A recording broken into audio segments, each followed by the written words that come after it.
Les élections législatives, le premier tour, c'est dimanche. Alors, à quelques heures de la fin de la campagne officielle, notre dernier carnet de campagne. Ce soir, nous partons du côté de Sète et Frontignan, la 7e circonscription de l'Hérault.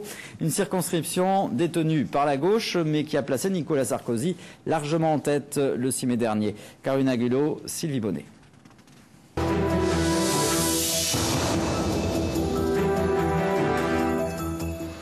La 7e circonscription s'étend de Villeneuve-les-Maguelones à Agde, un territoire où la pression démographique est chaque année plus forte et où les secteurs d'activité traditionnels sont en crise.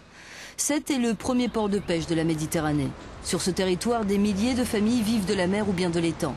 Le maintien de ces activités traditionnelles est devenu un enjeu politique majeur. Il y a de charmantes conchilicultrices.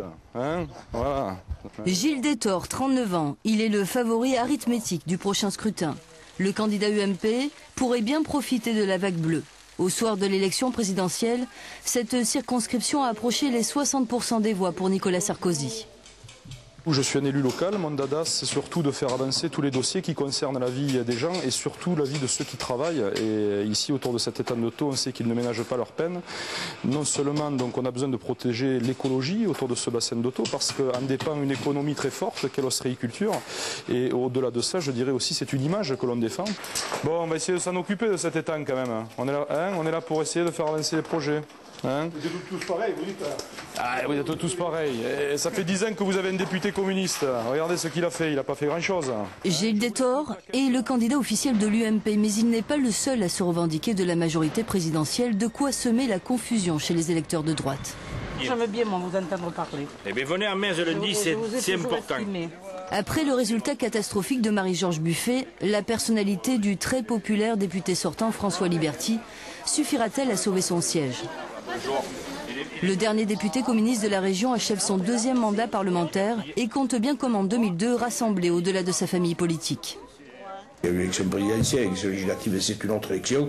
Il s'agit d'élire un député qui soit représentatif de cette circonscription, représentatif des jeunes, tels qu'ils sont, la vraie vie, quoi, et qui ait à son actif un bilan, une action de terrain, un député chez qui on peut rentrer à la maison si on a un problème, chez qui on peut téléphoner, moi je suis dans l'annuaire, voilà, c'est comme ça, quoi. Madame, monsieur, vous avez le choix entre une cerise ou un document.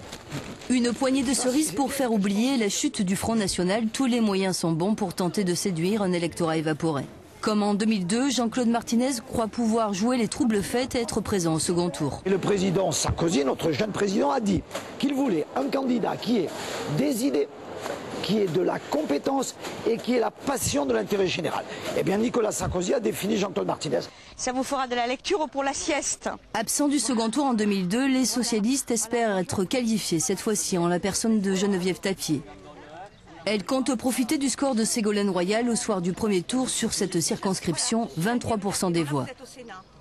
Moi, ce qui me différencie les autres, c'est comme je suis de la même majorité politique que le président du conseil régional, le président du conseil général, c'est que j'aurai les moyens financiers avec eux pour mener ce grand projet et que l'un et l'autre sont venus à Sète pour me soutenir en meeting et le dire publiquement. C'est ça la grande différence.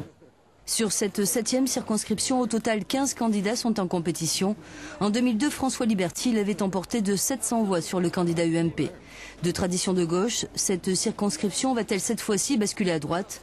Premiers éléments de réponse dimanche.